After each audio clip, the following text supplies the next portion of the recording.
오늘도 우리가 예배하러 달려왔을 때 기뻐하시고 영광 받으실 하나님을 찬송합니다. 하나님께서 이 예배 가운데 가득히 임하시고 역사하셔서 우리의 심령 또한 만지시고 말씀하시기를 원합니다. 오늘 좀 어려운 단어를 썼는데 돌로스에서 아돌로스로라고 우리나라 말로 하면 기만에서 순전함으로 라는 제목으로 말씀을 전하겠습니다. 한번 같이 읽어봐요. 돌로스에서 아돌로스로. 시작. 돌로스에서 아돌로스로. 예. 나의 계산, 나의 힘, 나의 어떠함, 우리가 참 버리려 하나 잘 버리지 못하는 그런 것들이죠. 그런데 오늘 사도 베드로가 교회가 어렵고 환난을 당하며 너희들을 세상이 욕하고 박해하지만 그럴 때 그 세상 방식을 우리는 쓰지 말자 하면서 1절 말씀에 모든 악독과 모든 기만과 외식과 시기 모든 비방하는 말은 버리자. 거기에 등장하는 중간에 여러 가지를 연결하는 단어 하나가 기만인데 바로 돌로스라고 하는 거예요. 그리고 이젠 반대로 갓난 아기들 같이 순전하고 신령한 젖을 사모하라. 그래서 거기에 등장하는 단어가 아돌로스라고 돌로스에 부정전미사를 붙여서 반대 표현인 거예요. 기만이 없는 이란 뜻의 순전입니다. 한번 봅시다. 기만. 자, 저 화면의 아래쪽을 보시면 뜻을 제가 한번 적어놨어요. 낚싯바늘에 끼우는 왜 그 미끼 있죠? 그게 그 나라 말로 돌로 쓴 거예요. 어부가 낚시하려고 왜 미끼를 끼워서 바다에 던지지 않습니까? 저도 우리 집사님들 따라서 요즘 여러분 가끔 저희가 낚시 가요. 그러면 남자분들도 원하시면 여자분들 상관없어요. 애들도 좋아요. 애들이 더 잘 낚아요. 막 저는 막 조그만 볼락 나는데 막 집사님 딸 아이들이 막 큰 막 우럭 낳고 막 그러더라고요. 야, 이게 나이대로 되는 게 아니구나. 막 그런 걸 많이 배웠는데 그 이제 집사님들이 갖고 오신 미끼들을 보니까 지렁이도 있고 뭐도 있는데 뭐 아시는 분들은 아시잖아요. 막 물고기랑 똑같이 생겨가지고 흔들면 정말 물고기 같은 뭐 그런 미끼도 있더라고요. 그걸 탁 이제 고리에 걸어서 그걸 잡아먹는 물고기가 사실은 그 고리에 걸려버리는 거죠. 그런 기만, 낚시 바늘에 끼우는 미끼, 속임수, 덫 이런 것을 의미하죠. 겉은 먹음직스러워 보이지만 뒤에는 속임수가 있고 결국은 그를 무너뜨리려 하고 죽일 수도 있는 그런 걸 기만이라고 합니다. 근데 오히려 이제 반대로 순전이란 단어는 뭐냐면 그 나라 말로 돌로스에다가 부정 접두어를 붙이면 되는 거예요. 아돌로스로 붙이면 돼요. 그럼 뭐냐? 속임수가 제거된 상태, 불순물이 없는 상태. 오늘 우리의 마음에 이 돌로스를 살피려고 하는 거예요. 우리는 대단하게 뭘 더해야, 첨가해야 주님이 기뻐하실 거라 생각하지만 주님은 오히려 뭘 걷어낼 때 기뻐하셔요. 기만하지 말아라. 그걸로 충분하단다. 사람은 왜 기만, 속임수를 쓰는가? 스스로의 힘으로 자기를 높이려 할 때 기만한대요. 사실 기만과 교만은 연결되어져 있어요. 하나님 두려운 줄 모르고 내가 나를 높이려고 할 때 그때 사실 교만하고 그럴 때 사실 본인도 속았고 누구도 속이죠. 한번 읽어봐요. 기만과 교만은. 시작. 기만과 교만은 한 형제입니다. 우리 옆에 있는 분들을 깨워주시면서 한번 질문해봐요. 당신에게 기만함은 없습니까? 인사해 주십시오. 한번 물어봐봐요. 당신에게 기만은 없습니까? 어려운 질문인데 대답을 하시라고 또 강요하지 마시고요. 순전한 집사님 기도 잘하고 내려오셨는데 왜 자꾸 강요하고 그러세요? 은혜를 얼마나 많이 받았는데요. 근데 우리는 저도 저를 돌아보니까 기만함이 있는 거예요. 여러분, 기만의 제일 쉬운 표현이 뭐냐면 무엇 하는 척이에요. 우린 참 척 잘해요. 저도 목사인 척할 때도 많아요. 요즘 이렇게 그 넷플릭스 쪽에서 이렇게 하는 그 요리 대회 그게 있었나 봐요. 흑백 요리사라고 있었어요. 보신 분들 좀 계실 거예요. 저도 이제 다는 못 보고 이제 마지막 회를 좀 보게 됐는데, 그 마지막 회를 1부 때도 난리였어요. 막 스포를 했대나 뭐 내가 안 봤는데 그랬대나. 볼 거잖아요. 뭐 그래서 어차피 다 지금 저도 쇼츠 보고 얘기하는 거지만, 그 뭐 최아무개 요리사가 우승을 하더라고요. 제가 다 말해줄 테니까 안 보고 기도하시면 돼요. 예, 그럼 되는데. 예. 근데 그 최강록이라는 그 요리사는 전국적으로 유명한 게 뭐냐면 조림 잘한다고. 그냥 요리를 다 조려 이 사람은. 그럼 우승을 하는 거예요. 뭐 요리 대회마다 뭐든지 다 조려버리겠다 막 조리는 거예요. 그래서 별명이 조림핑, 뭐 조림인간, 조림 연쇄 조림마 뭐 이런 그게 다 별명인 거예요. 연쇄 뭐 살인마가 아니라 연쇄 조림마, 다 조림마 우승을 하는 거예요. 근데 마지막 이제 두 사람이 결승전을 하는데, 요리 대회의 주제가 뭐냐면 남을 위한 요리 말고 본인을 위한 요리를 하시오, 그런 거예요. 그래서 너무 이제 좀 당황스럽게 요리사들이 다 고백하는 게 나를 위해서 요리해 본 적이 없다는 거예요. 그 말을 딱 듣는데 저도 사실은 설교하려고 설교 준비할 때가 많지, 저를 위해 설교문을 준비해 본 적도 별로 없는 거죠. 물론 나도 적용하려고 몸부림을 하지만, 주님이 저에게도 오늘은 이 설교 너를 위해서도 준비해 봐라 하시는 마음도 주셨던 것 같아요. 그리고 이제 본인이 다들 수근수근 되는 거예요. 그 영상에서 편집을 왜 그렇게 하잖아요. 역시 최강록 씨는 또 조리겠지, 뭐 조림을 하겠지. 그런데 자기 조림 안 한다는 거예요. 그리고 인터뷰를 하는데 뭐라 그러냐면, 나 조림 잘 못한다고. 나 조림 잘해서 한두 번 잘해가지고 인기를 얻자 조림 잘하는 척 했다고. 나를 위한 요리는 이제 척 안 하고 싶다고. 나 그냥 내가 좋아하는 국물 요리 하겠다고 하고 무슨 국을 하나 끓여가지고 우승을 하는 거예요. 그래가지고 또 옆에다가는 이제 세상 사람이니까 소주 하나를 뜩 내놨더라고요. 여기서 또 은혜 받고 또 도전 받으시면 안 됩니다. 또 거기서 역시 또 막 그러면서, 그게 이게 나를 위해서 그냥 하루 긴장 다 마치고 그냥 너덜너덜했을 때 그냥 소주 한 모금 마시고 잠은 힘이 됐었다고. 집사님들 여기서 은혜 받으시면 안 돼요. 또 오늘 집에 가서 도전해. 목사님 말씀 들었지 막 이러면서 도전 받으시면 안 됩니다. 그래가지고 그렇게 해서 자기를 위해서 소주 한 컵도 내오고 그래서 우승을 하는 걸 봤어요. 사실 우리는 많은 척을 하고 사는 거죠.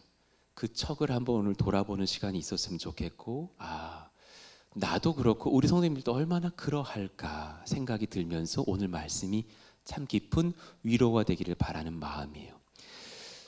척을 하려면 자기를 높이려고 척을 하지, 누가 자기를 비참하게 만들려고 척을 하겠어요? 그러려면 그 안에는 살짝 교만함이 들어가요.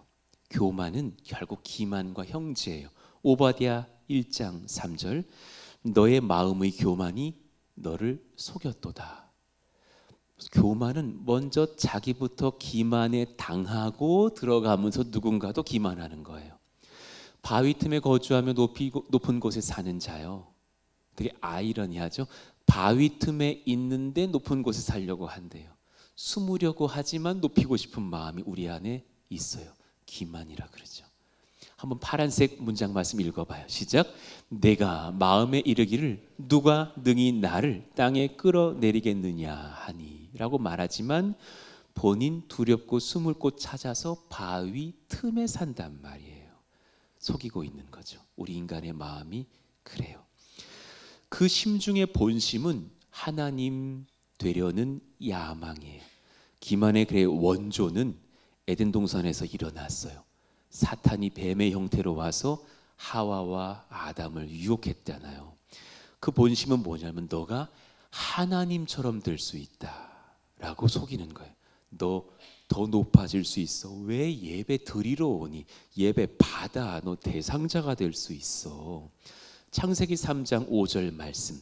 여러분, 우리의 기만의 근거는 저 말씀의 유혹에서부터 시작됐어요. 분별해야 돼요. 읽어봐요. 시작. 너희가 그것을 먹는 날에는 너희 눈이 밝아져 하나님과 같이 되어 선악을 알 줄 하나님이 아심이니라. 요즘 저희 집 막내가 과일을 까려고 칼을 들어요. 처음으로 이제 칼을 들고 과일을 깎는 모습 보여줘. 오렌지를 깎는데, 야, 오렌지 하나를 깎는데 20분이 걸려요. 오렌지가 나중에 따뜻해졌어. 온기가 가득해, 오렌지가. 그리고 부모님 잡수세요라는 말은 안 하더라고요. 아직 더 연그러야 돼요. 그래서 나도 진정한 칼을 들어야 되나 이런 생각이 들었지만 2분 만에, 20분 만에 까서 2분 만에 먹더라고요. 그 칼을 드는 모습을 봤어요. 그리고 보니까 나는 달달한 게 이런 게 너무 좋아요 막 그러더라고요. 지금 그리고 이 아이들은 과일이 달아서 먹고 좋아 상큼해서 먹지만 지금 아담과 하와는 그 선악과가 그렇게 당도가 좋대. 야, 브릭스가 대단하대. 그래서 먹은 게 아니잖아요. 하나님처럼 되고 싶어서 보니까 너무 보암직하고 지혜롭게 할 만큼 탐스러워 보여서 먹었다죠. 여러분, 속지 마셔야 돼요. 우리는 우리를 더 높이려고 기독교인이 된 것이 아니라 하나님을 높이려고 예배자가 되었습니다. 할렐루야. 예, 분별하셔야 돼요. 그리고 그 마음, 은밀한 내면에는 공허와 두려움이 가득해요. 우리 다 기만한 만큼 공허함도 있고 두려움도 있어요. 하나님을 놓친 자는 밑빠진 독이에요. 잠언 28장 1절, 그 연약한 마음을 성경은 지적해줘요. 악인은 쫓아오는 자가 없어도 도망한대요. 근데 의인은 어떤 자리에 있든지 그냥 사자같이 담대하니라. 지금 성령이 자꾸 묻고 계시는 거예요. 너는 어떠하니? 너 지금 혹시 어떤 마음이니? 네. 사람은 누구나 살아남으려고 계산도 하고 연기도 하고 기만해요. 그래서 우린 다 사실 돌로스한 부분들이 있어요. 말씀 지키는 듯이 연기도 하고 뒤에서는 이를 어기기도 하고 숨기기도 하고 무시하기도 하지만 또 교회 왔을 때는 잘 지킨 척도 해야 되는지도 모르겠어요. 상대방에게 선대하는 척하고 뒤로 와서 그를 험담할 때도 있는 것이 우리 인간의 양대 마음인 것 같아요. 양가 감정이에요. 아까 그 최강록 씨의 말처럼 오늘 여러분 너무 척하지 않아도 될 것 같아요. 우리 앞뒤에 계신 분들에게 인사해 주세요. 척하지 않으셔도 돼요. 인사해 주세요. 진짜로. 예, 그래도 돼요. 참 얼마나 인도 잘해요. 막 예배 인도자로 너무 막 무장하지 않아도 돼요. 그냥 정직하게 올라와서 예배 인도하실 그 모습이 은혜가 충만해요. 얼마나 감사한지요. 오늘 그러니 기만의 대명사 야곱을 잠깐 연구하고 가봐요. 야곱은 돌로스한 인생의 대명사예요. 야곱은 돌로스한 속임수 기만하던 때를 돌아보면 너무나 많은 미끼들로 축복을 낚으려고 했어요. 형을 보니까 쌍둥이인데 나 형이 형인 게 싫어. 내가 진짜 3초만 먼저 태어나서 내가 형인데. 그래서 붉은 죽, 팥죽을 미끼로 주어서 사실은 자신이 형의 장자권을 얻으려고도 했어요. 아니, 이 사람은 어떻게 가족을 향해서 이렇게 속입니까? 아버지에게 형이라고 속여서 형은 털이 많고 자기는 매끈했거든요. 염소 가죽을 막 붙였대요. 그것도 어머니가 도와줘요. 예, 2123 즉시 이동 주차 부탁드린대요.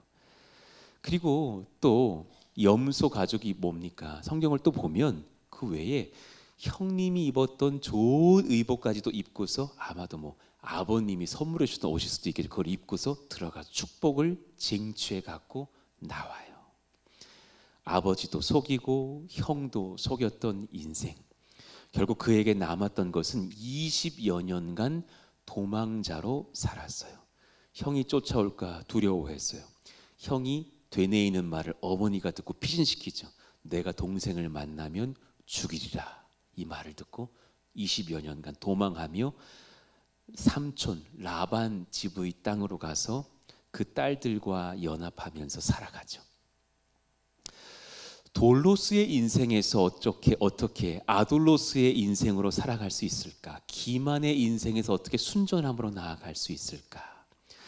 이제 주님의 방식을 한번 배워봅시다. 주님은 어떻게 하시냐? 첫째, 먼저는 우리 경계해야 되는데 기만으로도 벗겨내십니다. 읽어봐요. 시작. 하나님은 때론 기만으로 벗겨내십니다. 너무 기만적인 인생이 있다면 그가 속아 넘어가기도 하셔요. 그래서 자기를 돌아보게도 하실 겁니다. 여러분 혹시 누군가에게 속아 보신 분이 있어요? 그때 주님의 혹시 음성을 들어보셨습니까? 너가 하도 속이길래 내가 기만으로도 벗겨보려 한단다. 그 음성까지도 들어볼 수 있는 분별의 예배가 되기를 바라요. 자기가 가족을 엄청 속였더니 그리고 도망갔더니 자기 가족 중에 속임핑 대망을 만나는 거예요. 연쇄 속임말을 만나는 거예요. 그의 이름은 라반입니다. 속이는 자가 속임을 당하죠. 결혼식을 하고서 첫날 사랑하는 아내 둘째 딸 라반의 둘째 딸 라헬을 맞이하려 했으나 아침에 자고 깨어보니 레아인 거예요. 25절 말씀, 창세기 29장 25절. 우리 한번 야곱의 원통함을 담아서 한번 읽어봐요. 시작. 이 야곱이 아침에 보니 레아라. 라반에게 이르되 외삼촌이 어찌하여 내게 이같이 행하셨나이까? 내가 라헬을 위하여 외삼촌을 섬기지 아니하였나이까? 외삼촌이 나를 속이심은 어찌 됨이니까?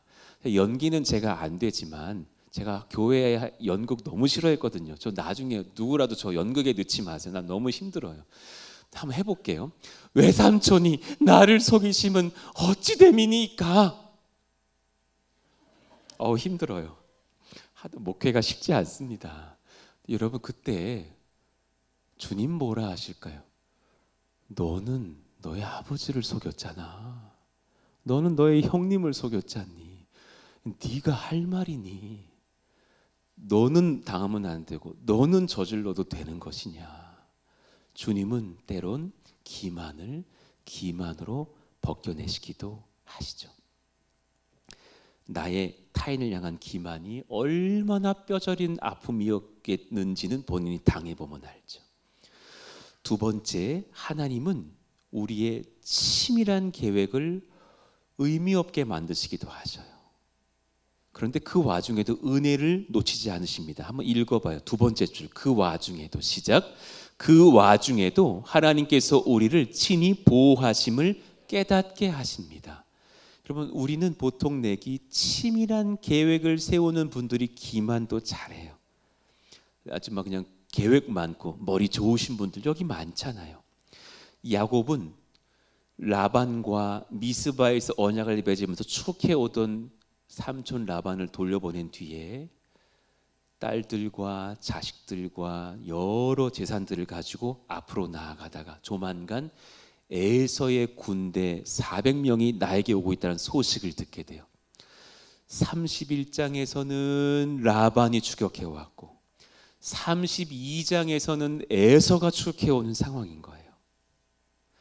그러니 여러분 나의 인생을 야곱이라 대형해 놨을 때 31장과 32장 사이에 나를 한번 세워봐요. 분별이 되셨으면 좋겠어요. 과거의 나의 기만이 나를 쫓아오고 있고 앞날의 두려움이 나를 또 덮치려고 하는 인생을 사는 게 우리들 아닙니까?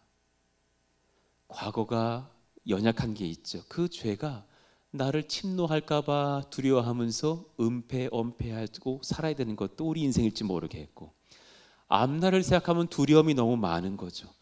이거 어떻게 하면 좋냐? 이거 되겠나 안 되겠나? 불안도 많고 두려움도 많은 게 우리 인생. 야곱은 지금 딱 31장과 32장 사이를 넘나들면서 뒤도 두렵고 앞도 두려웠던 상황인 거예요. 그래서 본인은 계획을 합니다. 우리 가족을 두 때로 나누자.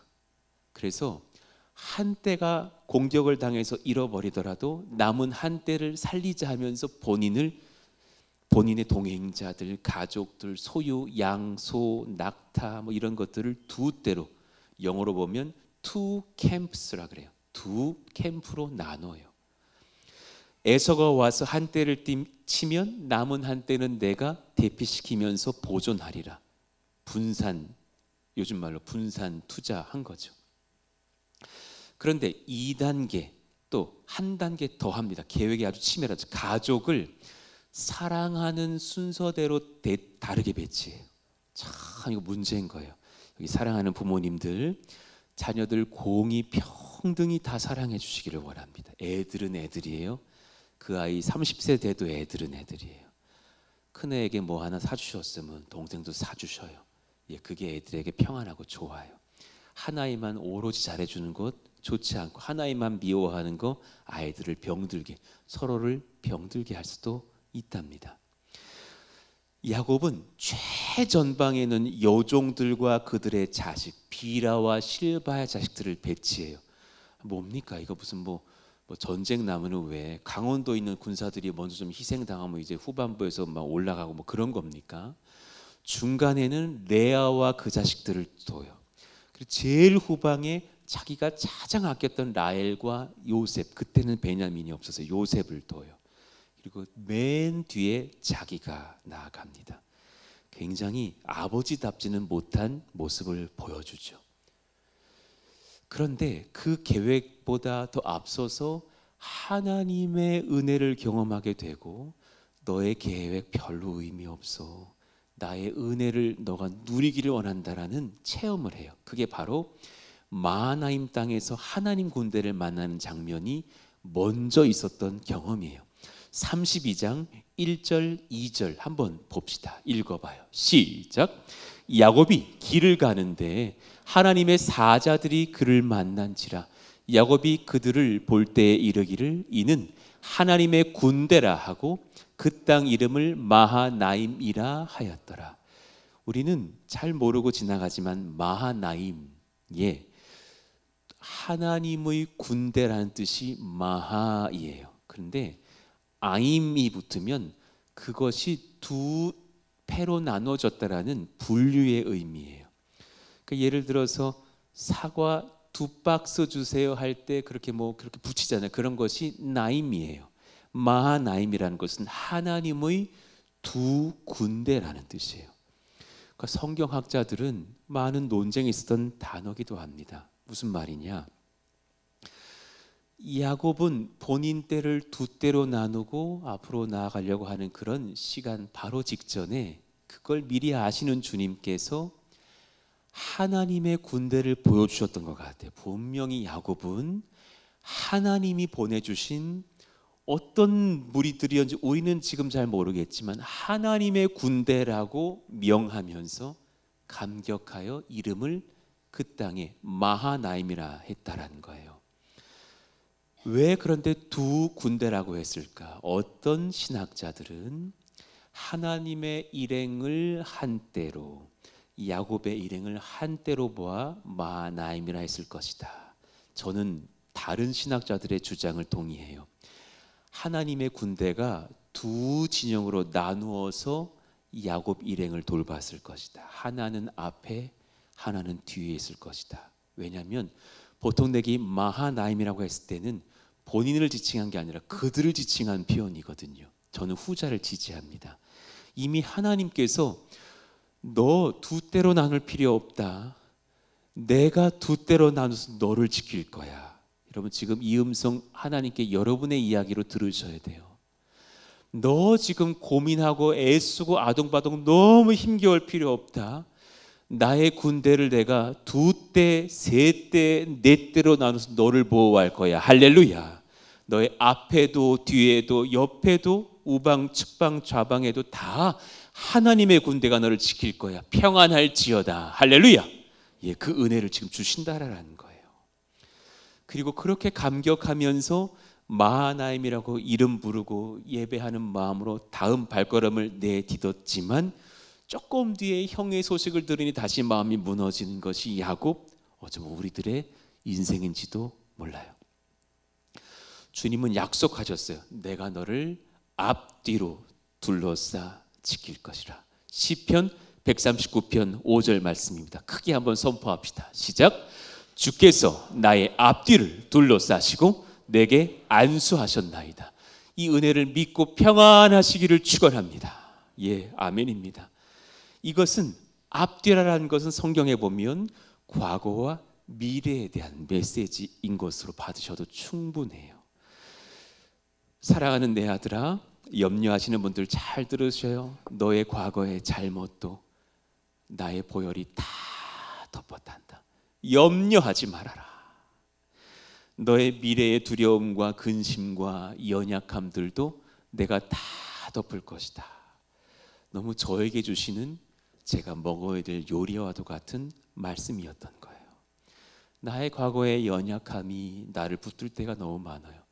내가 그때 그랬고 저때 저래서 이러이러한가 한 생각이 저에게도 많은, 저도 어깨에 짐이 많은 목사예요. 그리고 지금도 보세요 여러분, 2부 예배실이 지금 거의 그득이 차가요. 그럼 사실은 감사도 하지만 저에게 염려도 있는 거예요. 주님, 저같이 작은 자가 이들을 어찌다 돌보리요. 주님 불쌍히 여겨주십시오 할 때 내가 친히 이들을 돌볼 것이라. 너는 너의 자리에서 최선만 다해라.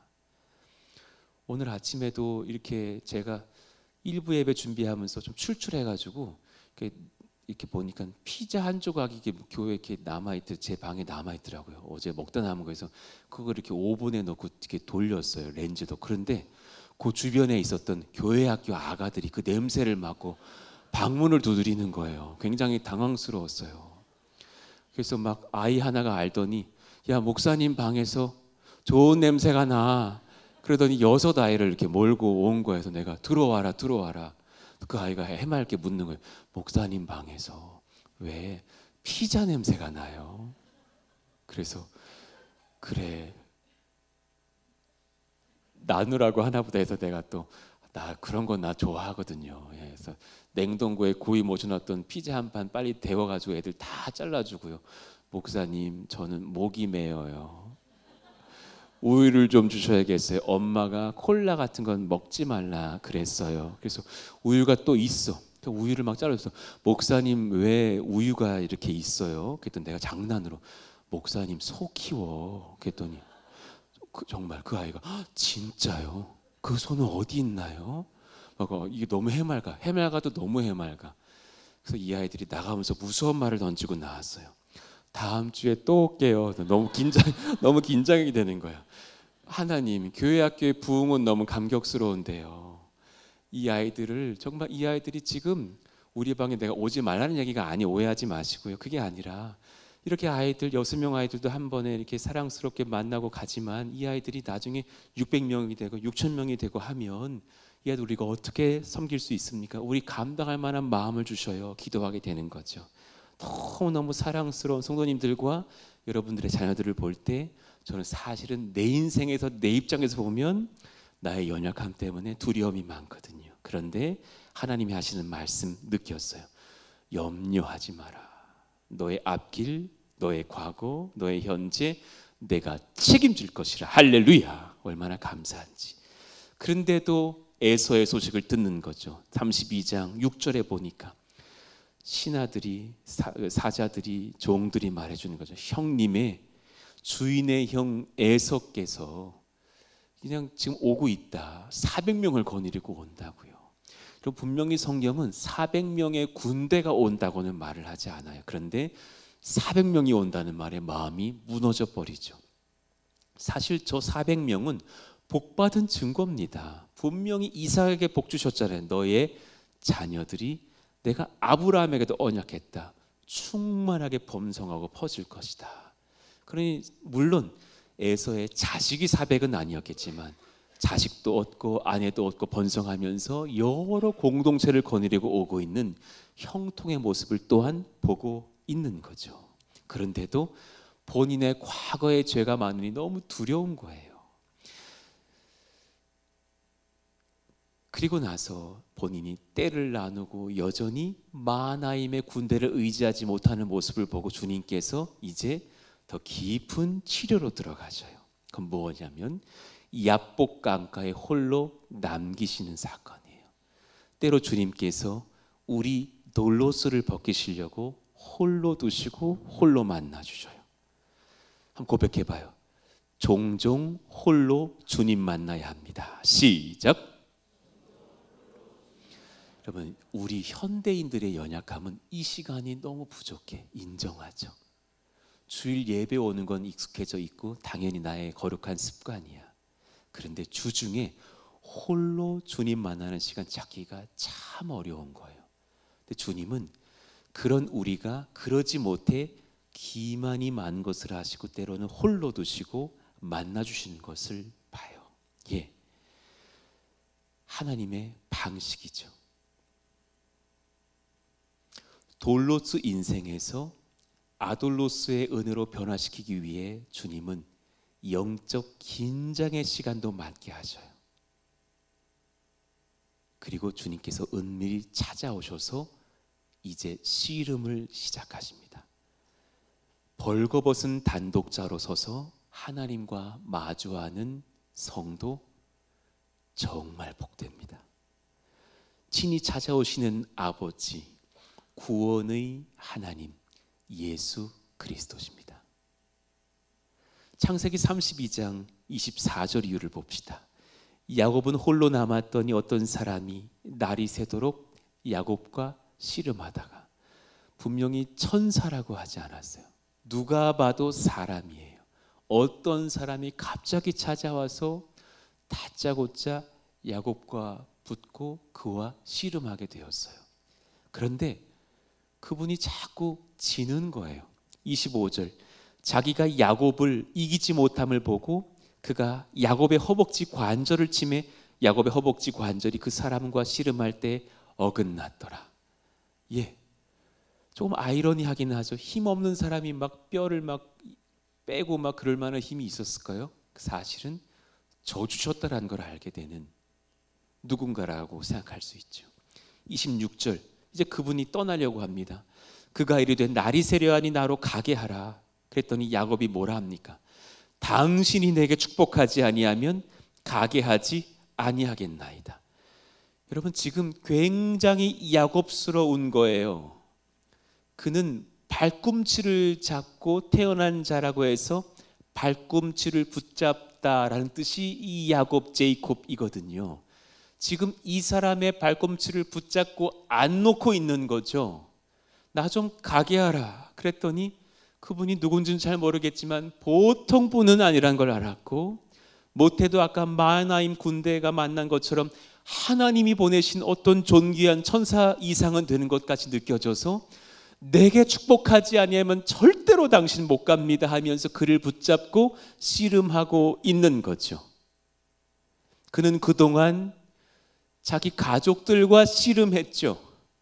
자기가 아는 사람 등 때리고 일어서려고 그들과 씨름하며 그들을 기만하고 그들을 제이콥했죠. 근데 지금 그는 달라져 있는 거예요. 아무도 없고 홀로밖에 없다는 걸 알고 갑자기 찾아온 그 존귀한 존재를 붙들고 그분과 야곱하고 있는 거예요. 그분과 씨름하고 있는 인생인 거예요. 그랬더니 그가 물으시는 거죠. 27절 읽어봐요. 시작. 그 사람이 그에게 이르되 내 이름이 무엇이냐? 그가 이르되 야곱이니이다. 본인이 말을 본인 소개를 해요. 저 속이는 자예요. 저 기만하는 자예요. 저 돌로스 인생이에요. 저 계획 많고 아버지 형님 속였던, 라반까지도 속이려 했던 인생입니다. 그랬더니 그분이 다시금 말씀해 주셔요. 너 이름 바꿔줄게. 28절 읽읍시다. 시작. 그가 이르되 내 이름을 다시는 야곱이라 부를 것이 아니요 이스라엘이라 부를 것이니 이는 내가 하나님과 및 사람들과 겨루어 이겼음이니라. 그분이 다시 말씀해 주시죠. 너는 지금 하나님과 싸웠단다.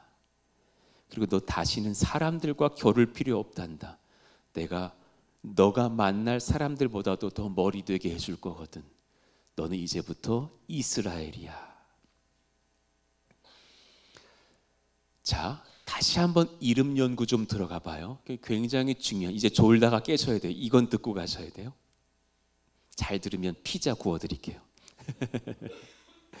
야곱, 발 뒤꿈치를 잡은 자라는 의미예요. 우리나라 말로 바꾸면 남의 뒤통수 치는 자예요. 우리는 뒤통수라고 그러고 그 나라 말은 뒷발꿈치라 그러거든요. 발 뒤꿈치라고. 누군가를 밀어내고 대신 들어앉은 사람이에요.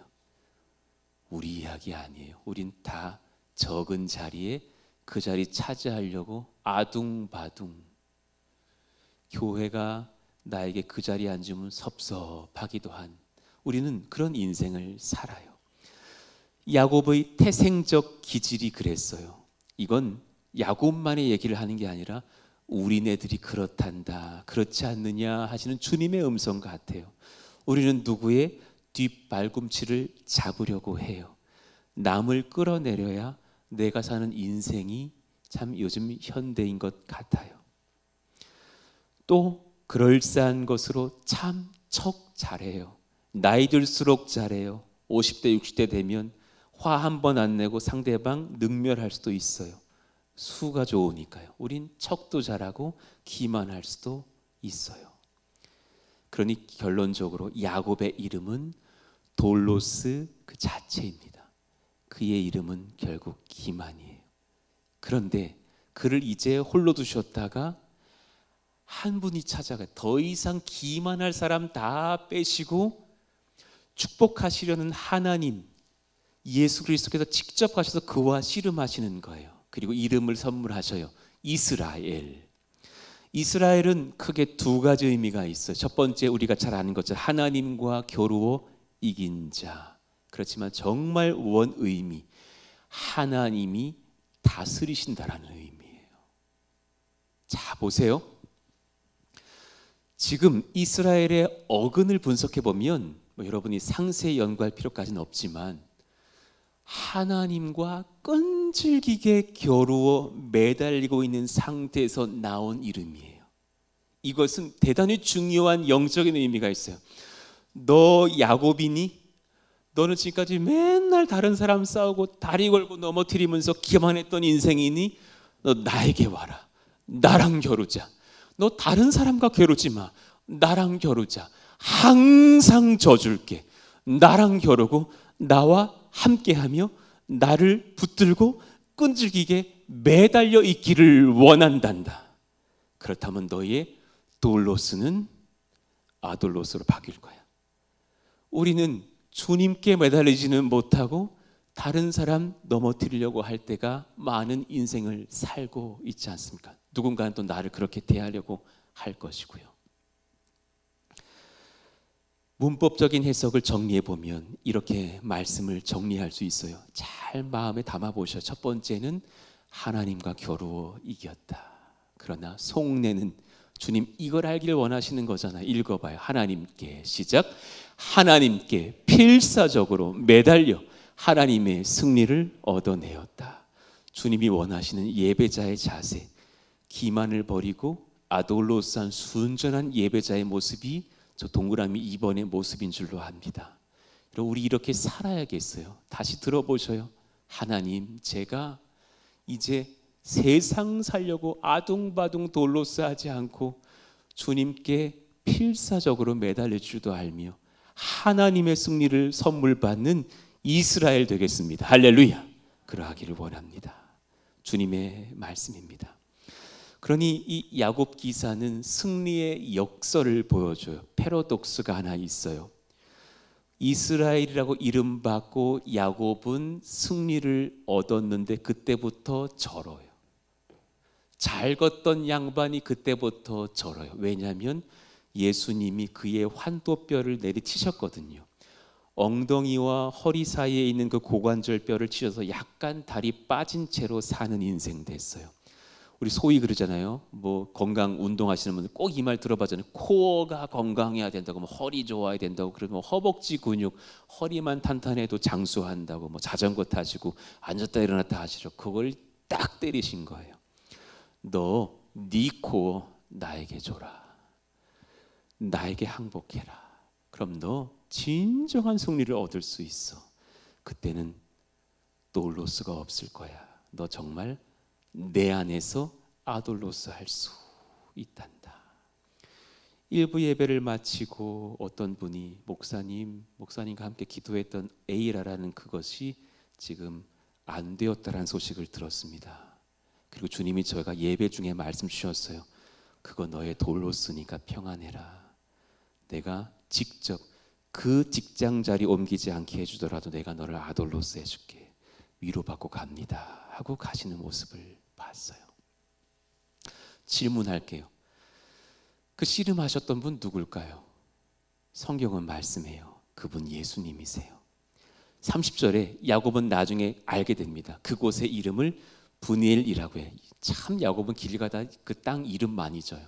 브니엘, 하나님의 얼굴. 분이 얼굴, 하나님 엘입니다. 내가 지금 하나님 얼굴 보면서 씨름했는데 내 생명이 보존되었다. 그분 깨달은 거예요. 천사 정도가 아니셨다. 만군의 주 여호와 하나님이셨다.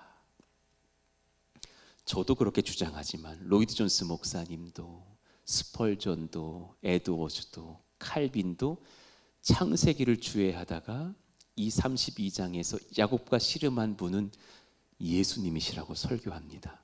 한번 들어보셔요. 칼빈 주석을 한번 인용해 드리겠습니다. 칼빈 주석을 제가 폈어요. 한번 들어보십시오.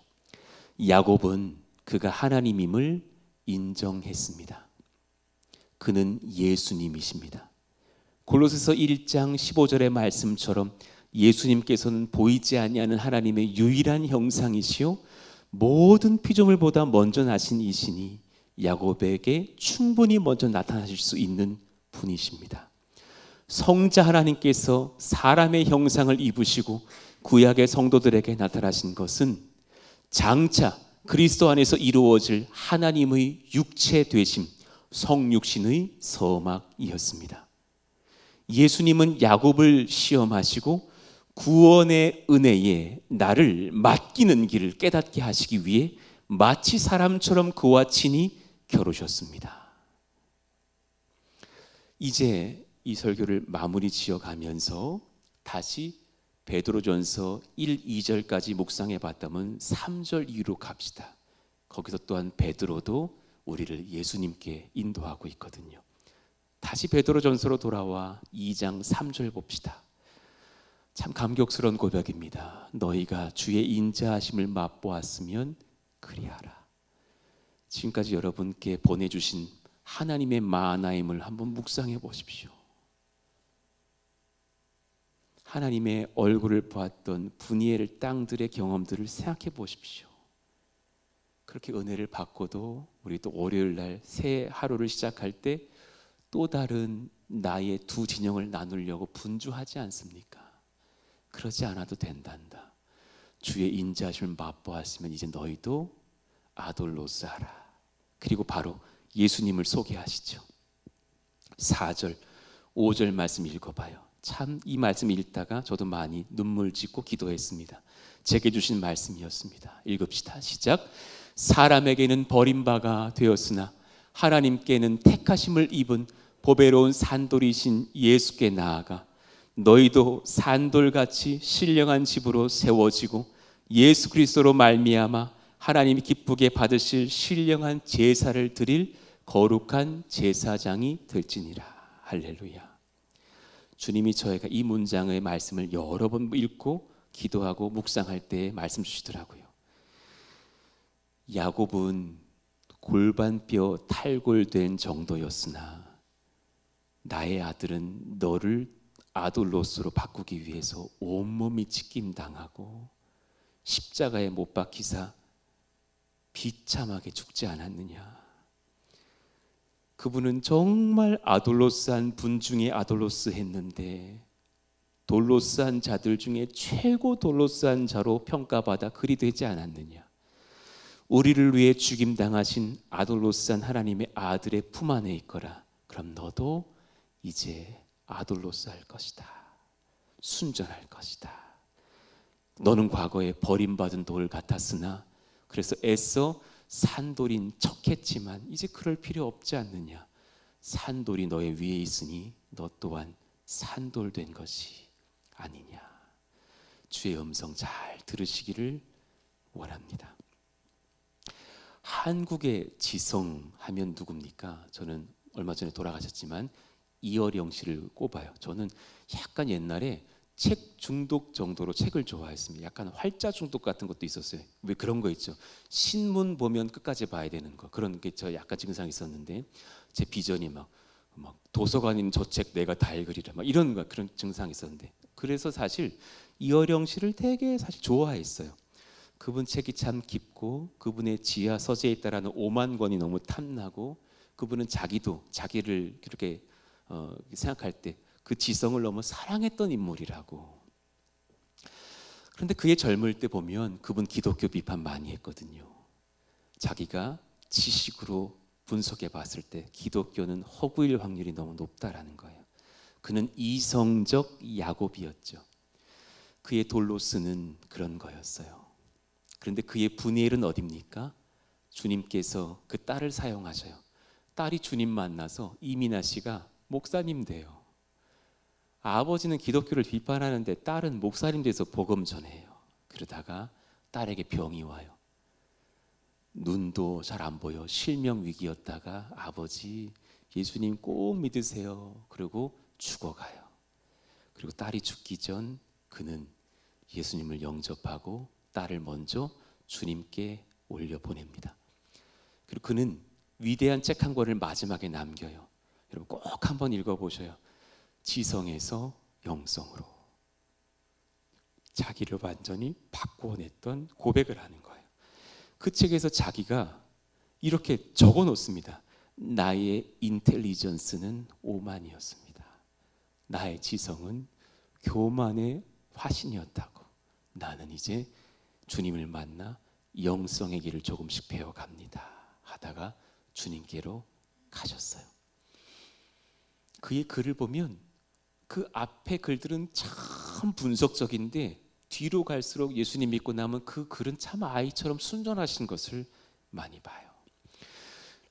존 웨슬리의 이야기를 드리고 찬송해요. 예, 그는 엄격한 규칙과 자신의 계획으로 가득 찬 기독교인이었다죠. 그런데 열매가 없는 거예요. 본인이 선교를 나갔다가 너무 계획을 많이 하고 이게 진짜 목회지하고 갔다가 선교를 망치고 선교지에서 패배한 채로 돌아왔던 사람 존 웨슬레였어요. 근데 그 돌아오는 백길에서 배를 탔는데 요나처럼 풍랑을 만나요. 거의 죽게 되는 상황의 풍랑이었다죠. 그런데 그 배에서 본인은 이제 머리를 돌리기 시작하는 거예요. 어떻게 하면 살아남을까? 야, 여기서 죽을 수는 없지. 비참하다, 두렵다, 파르르 떨고 있을 때 그 왜 우리 카이로스 훈련 때 배우는 모라비아 교도들 2-3명을 만났대요. 그 배에 같이 타고 있는데 삶을 들여 자기가 노예 신분까지 돼서라도 타국 선교를 자청했던 사람들, 모라비아 성도들을 만난 거예요. 그들은 끊임없이 수백 년간 24시간 릴레이 기도를 이어왔던 사람들이에요.